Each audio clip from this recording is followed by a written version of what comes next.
بعد أما بعد ثم قال الله تعالى في القرآن الكريم أعوذ بالله من الشيطان الرجيم بسم الله الرحمن الرحيم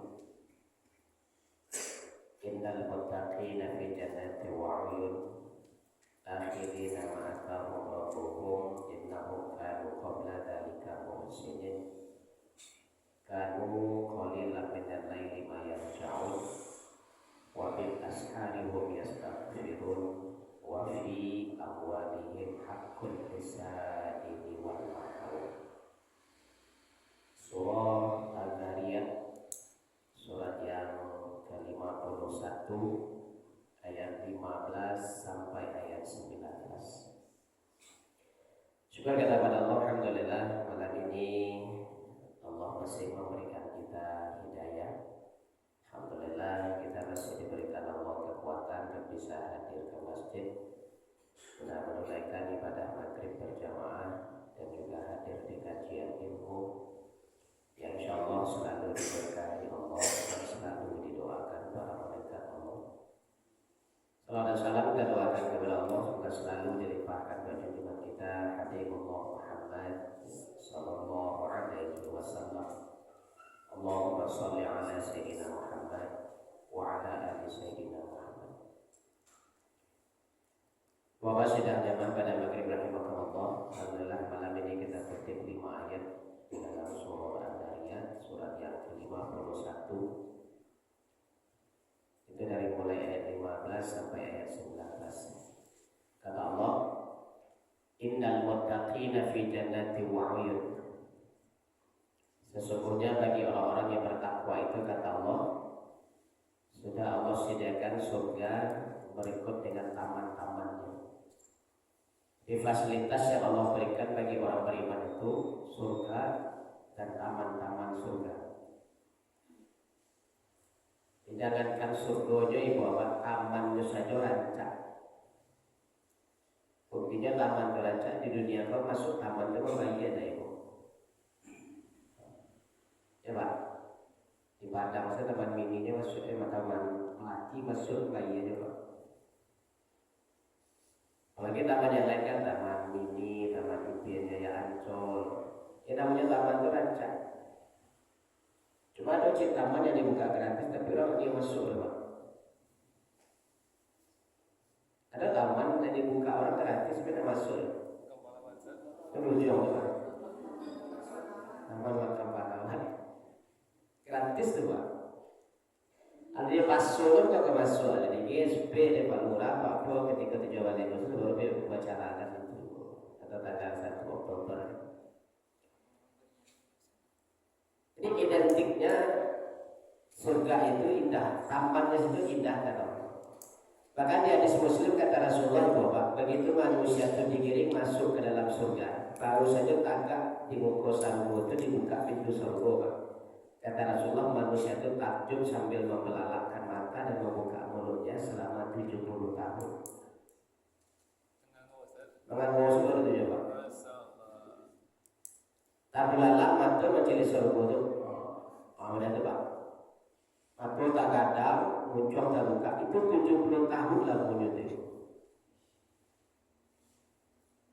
Ketika sarga itu dibuka.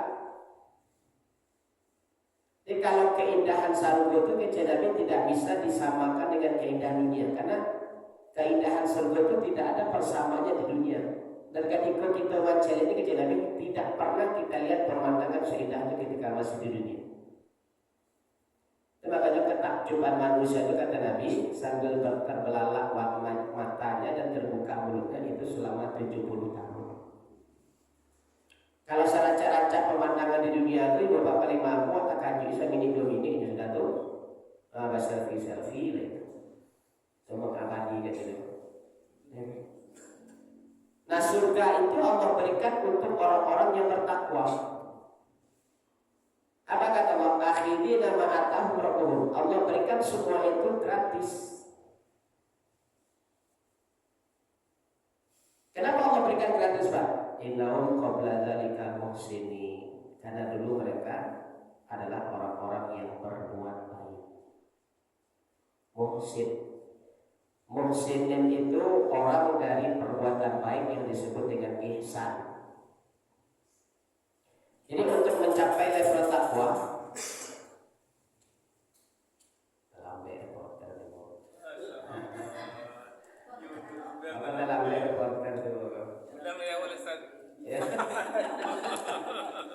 kamera dekat lo.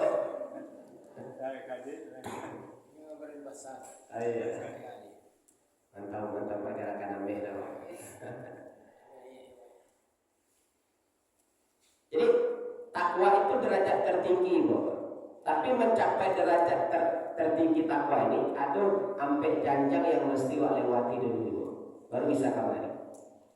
Pertama Islam, kau harus untuk bisa mendapatkan takwa itu syarat pertamanya Islam. Kemudian meningkat ke tingkatan yang kedua namanya iman. Iman. Pada awal ada pekingnya gitu, Mas Haji awal saya iman namanya kan. Nah, setelah aman nanti balik.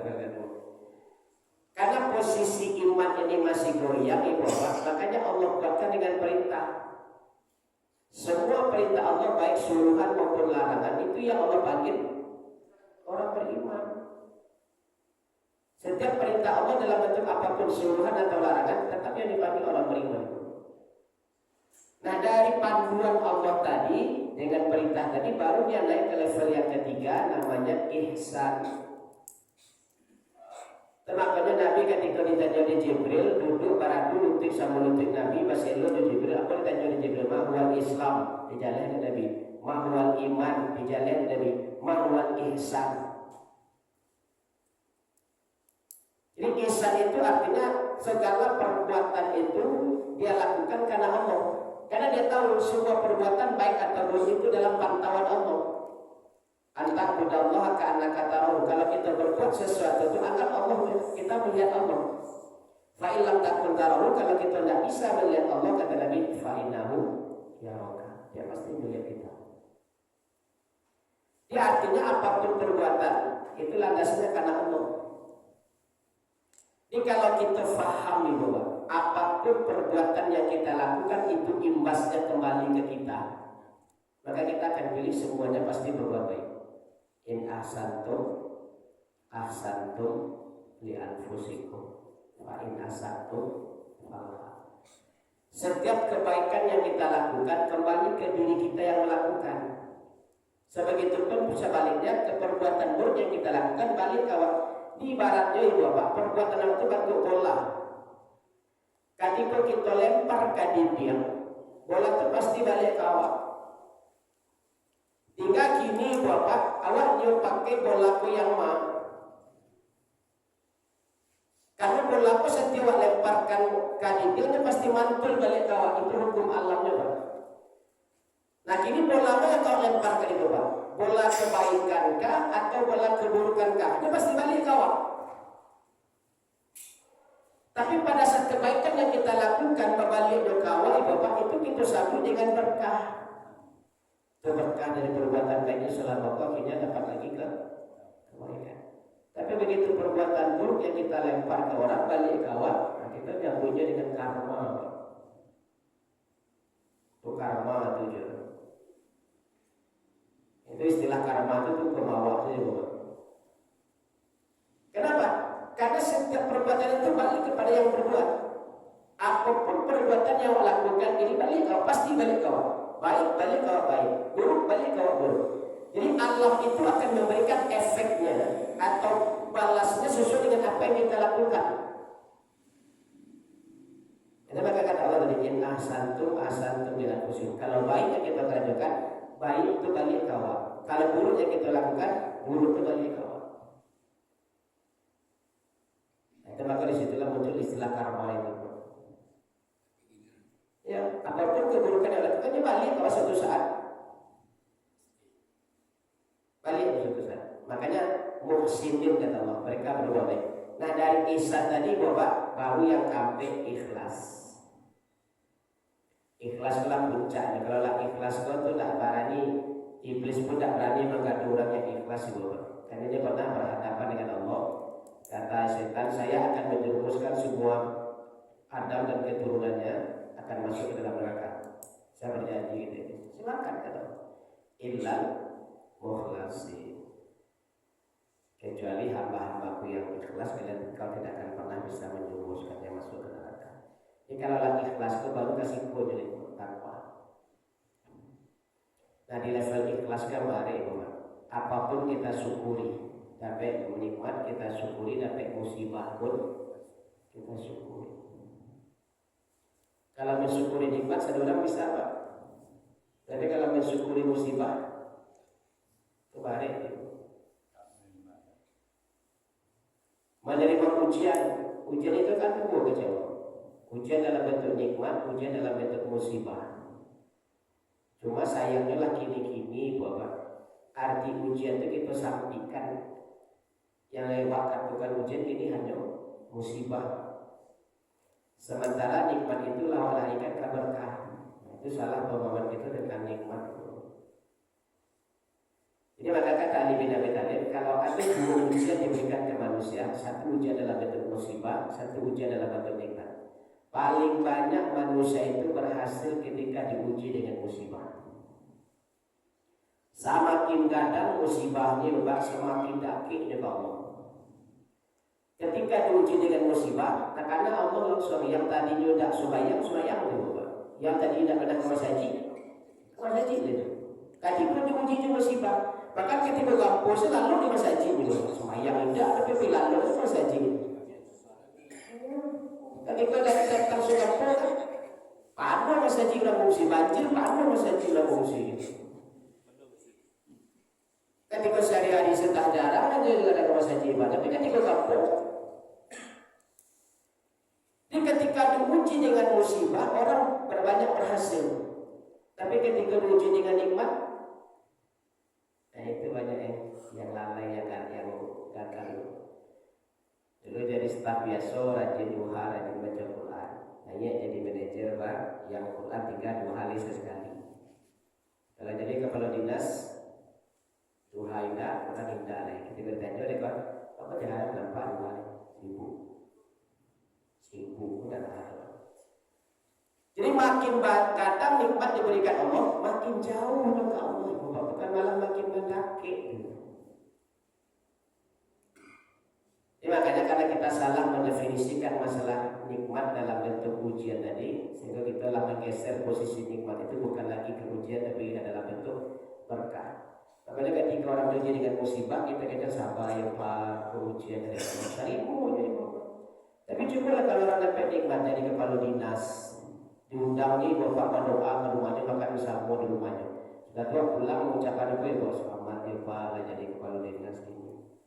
Hari ini apa tapi itu Pak, siapa ya Pak, ujian ya Allah. Hari ini apa?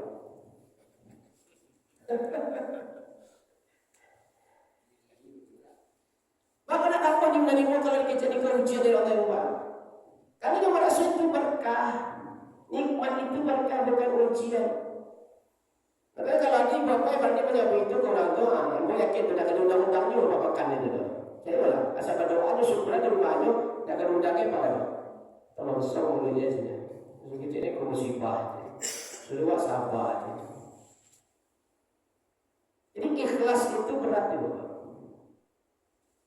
Makanya ulama mengatakan belajar ikhlas itu dari surah Al-Ikhlas. Namanya ikhlas tapi pun ayatnya ada berbicara tentang ikhlas. Artinya apa? Ado tapi tidak disabui, tertulis tapi tidak dibaca. Itulah ikhlas. Ado tidak disabui, tertulis tapi tidak dibaca. Itu ikhlas. Jadi memang memposisikan ikhlas itu berat, sangat berat. Mengikhlaskan nikmat, mengikhlaskan musibah gitu, itu berat. Makanya titik awal amannya iman kita itu sudah sampai ke level ihsan. Maka kata Allah tadi, kanu qabla dzalika muhsinin.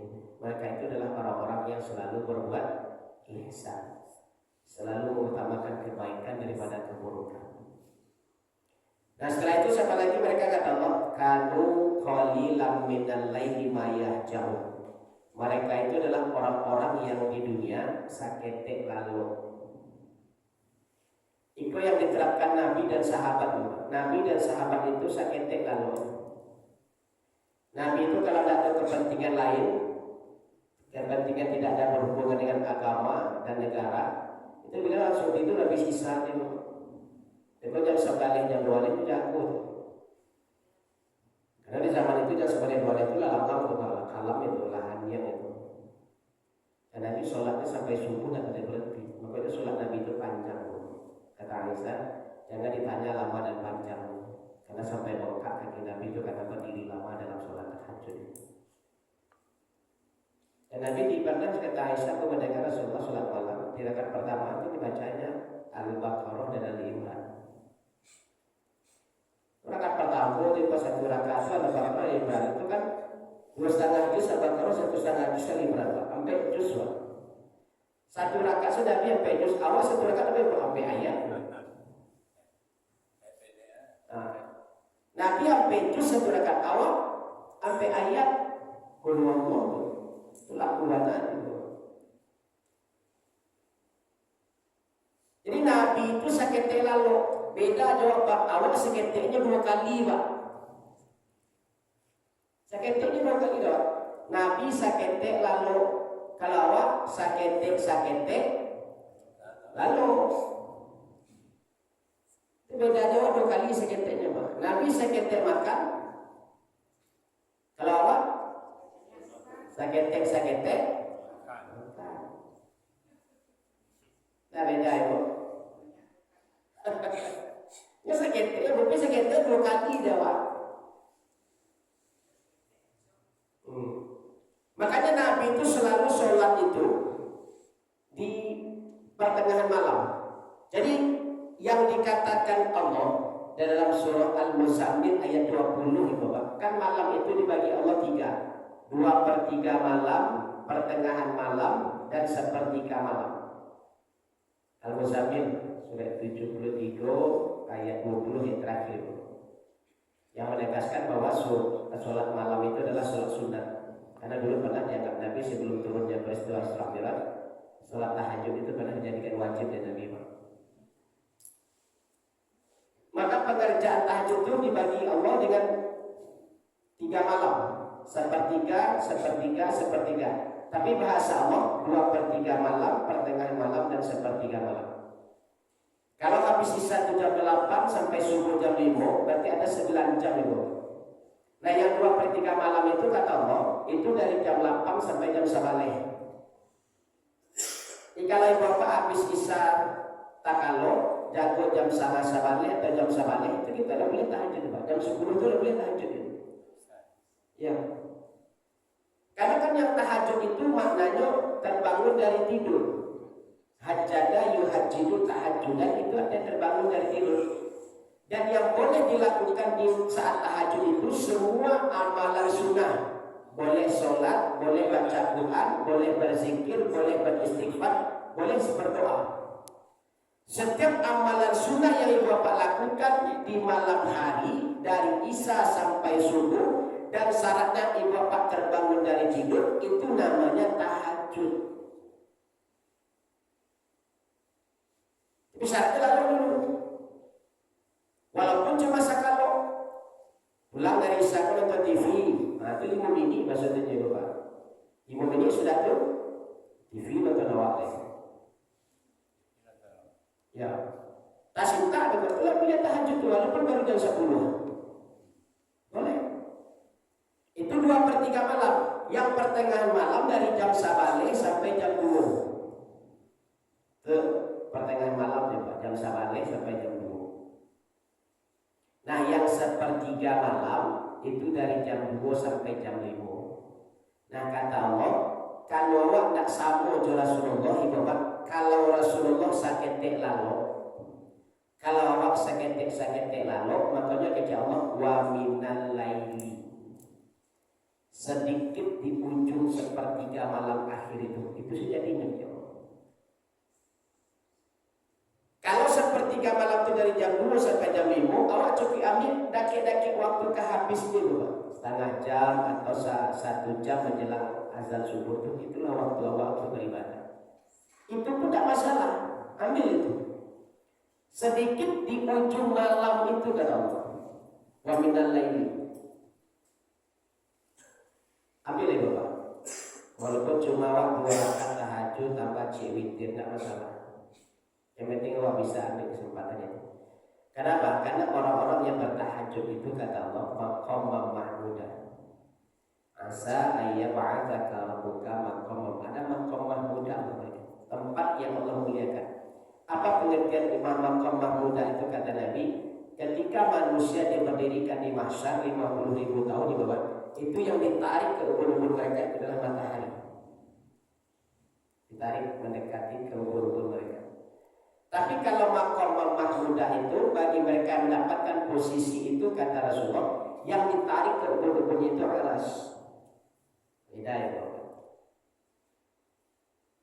Kalau yang di mahsyar yang ditarik matahari. Kalau posisinya maqam mahmudah yang ditarik aras.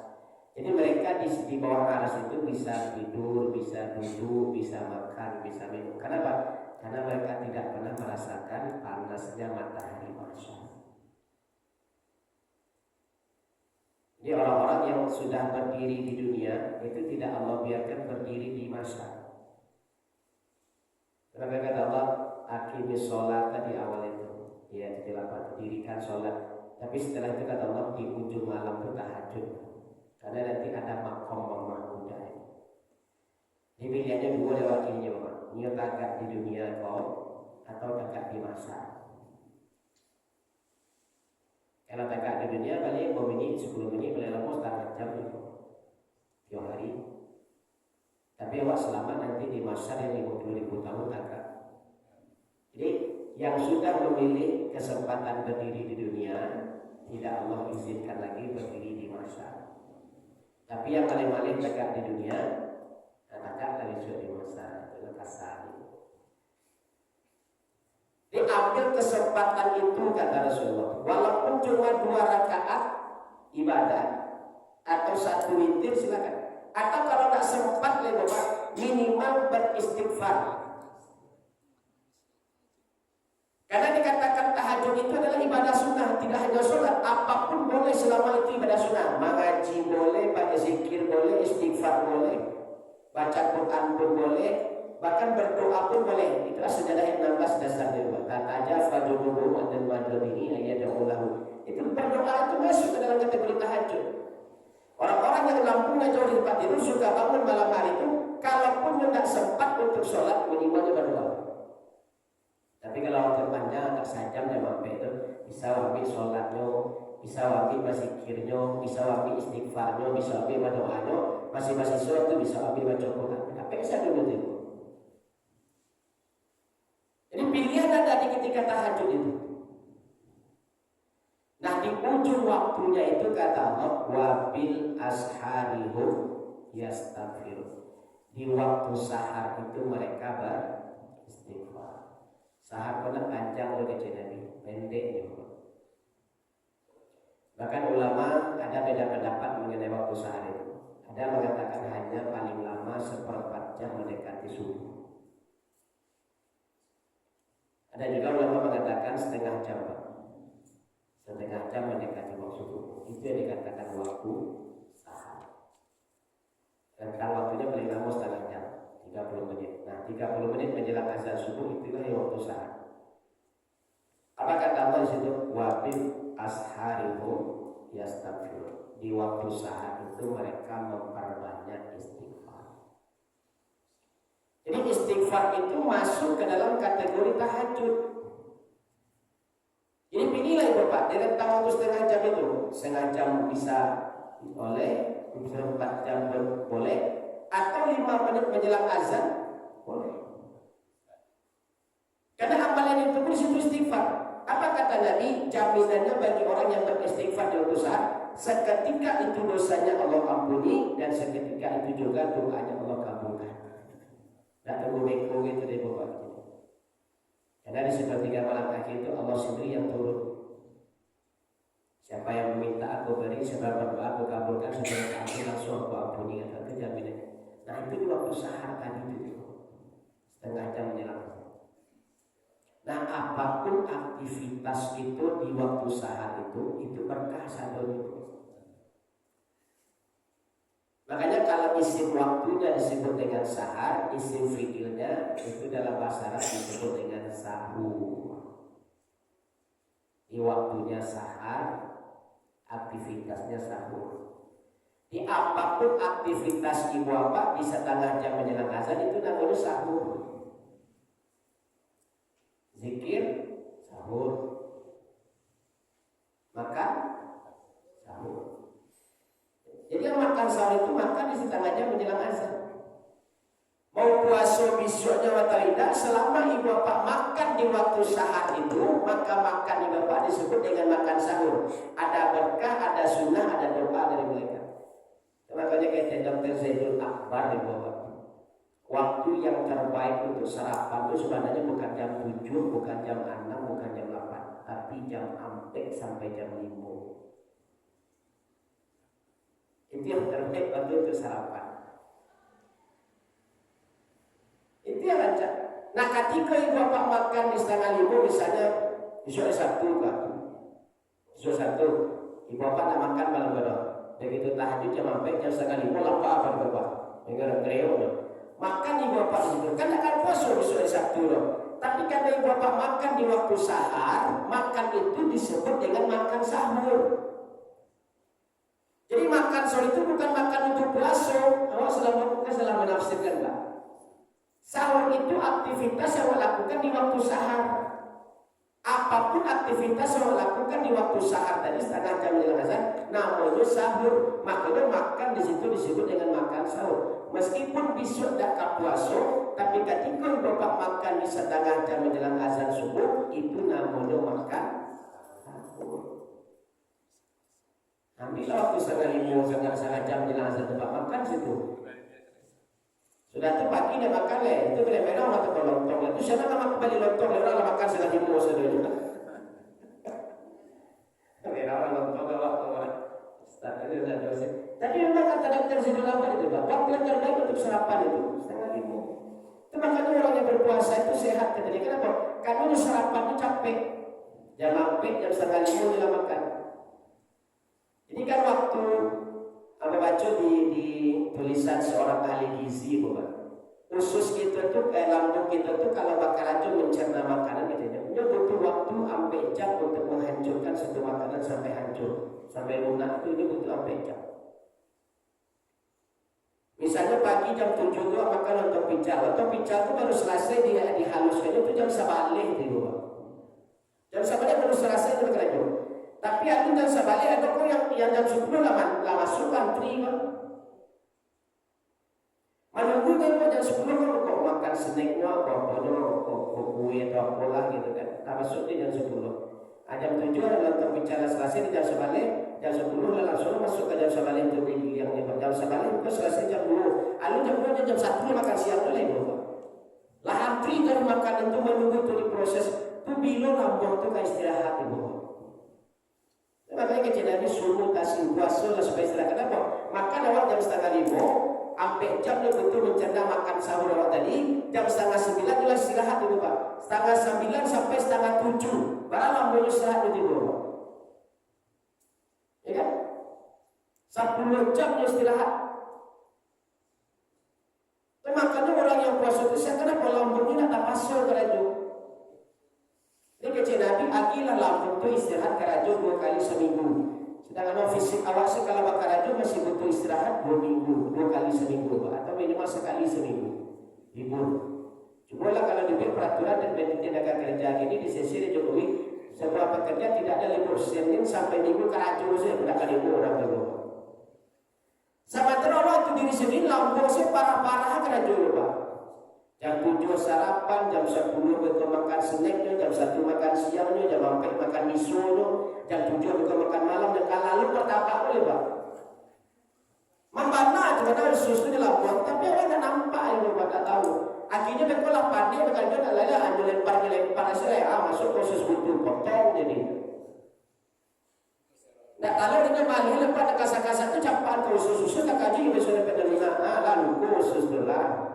Ada usus, buka usus, macam-macam penyakit itu. Makanya kita Nabi pangkal penyakit itu dari lambung itu. Itu makanya kalau ingin sehat, lambung itu istirahatkan. Itu maka kecil Nabi subuh kasih. Jadi biasakan ibu bapak makan setengah 5 itu kalau bisa makan sahur di situ, makan pagi. Beko sampai setengah 9 khusus istirahat, lambung itu istirahat. Beko kok makan snack benar ada 9 jam 10 jam sebaliknya lah kita sampai istirahat 2 jam baru mulai makan aja boleh.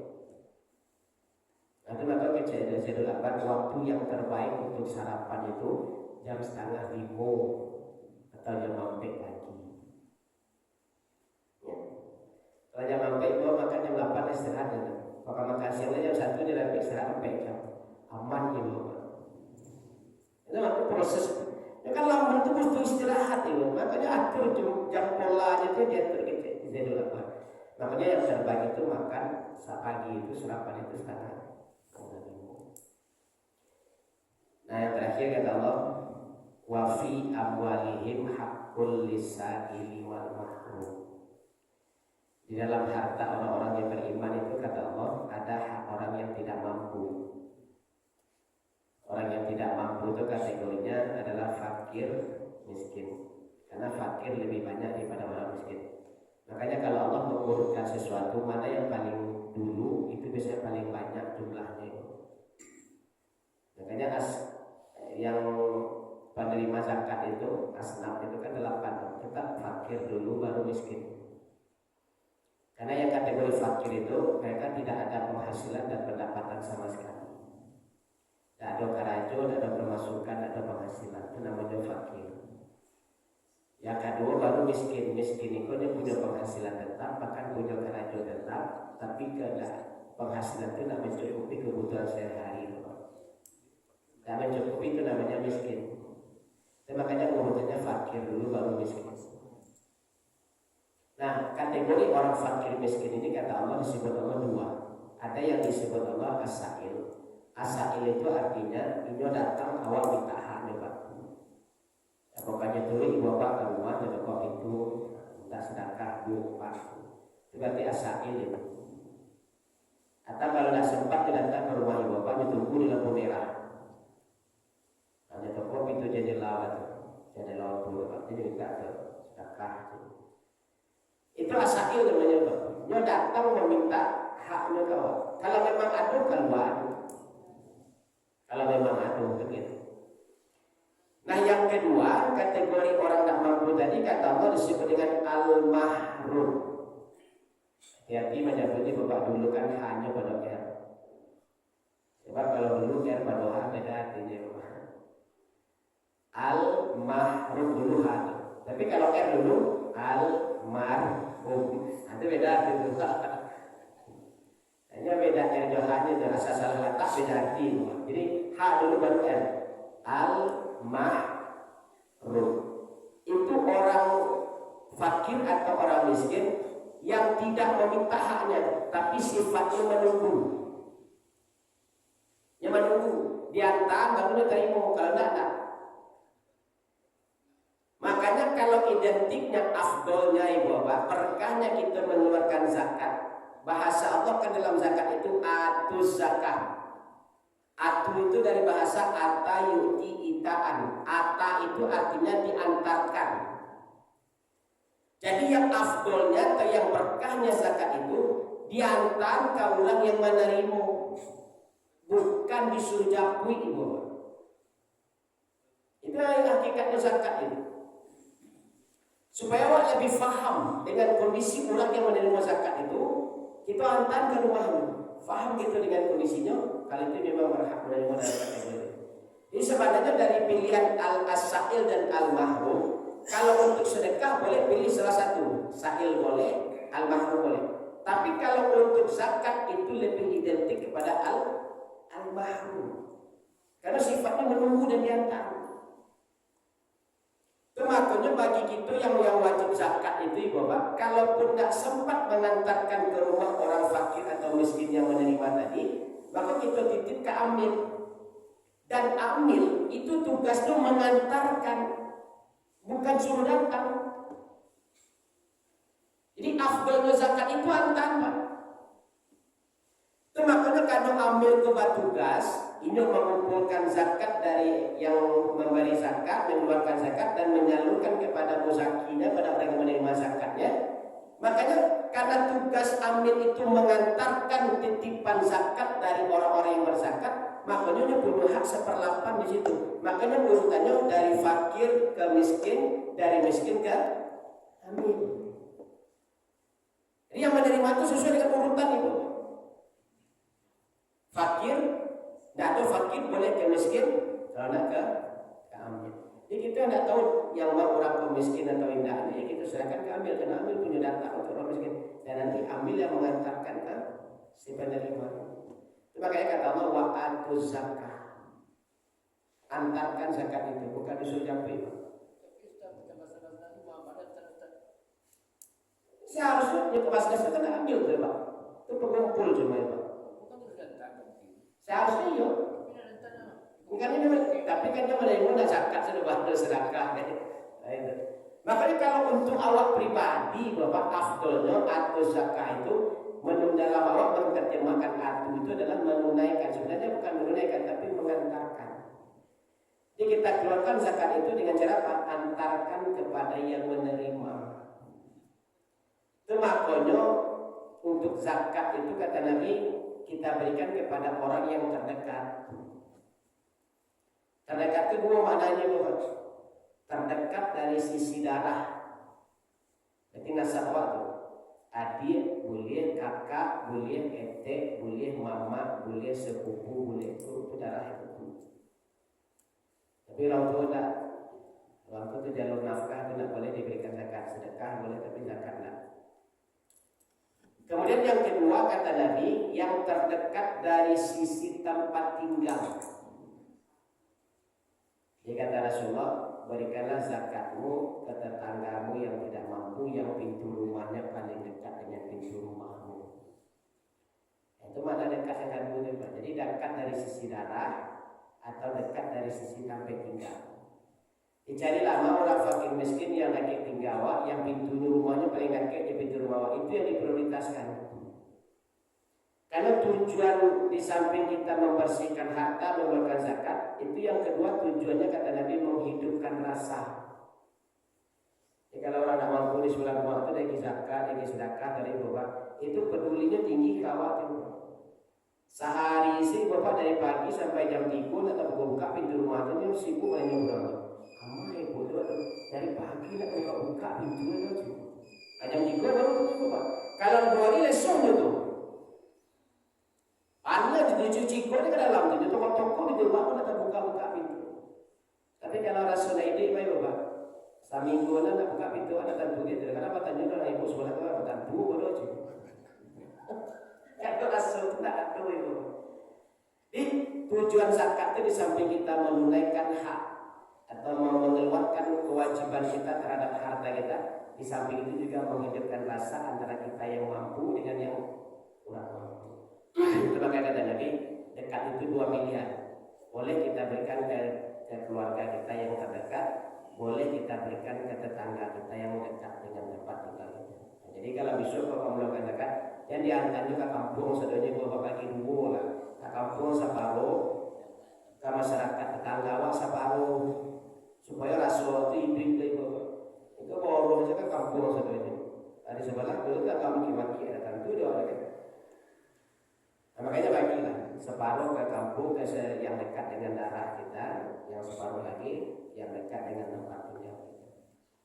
Jadi ini ciri-ciri orang yang diberikan Allah surga dan taman-taman. Yang pertama yang selalu berbuat baik, yang kedua yang sedikit tidur sering beribadah tengah malam, yang ketiga beristighfar di ujung-ujung waktu mendekati subuh waktu sahar, yang keempat yang selalu mengeluarkan sedekah atau zakat baik kepada orang yang meminta haknya as-sa'il maupun yang menunggu diberikan haknya Allah.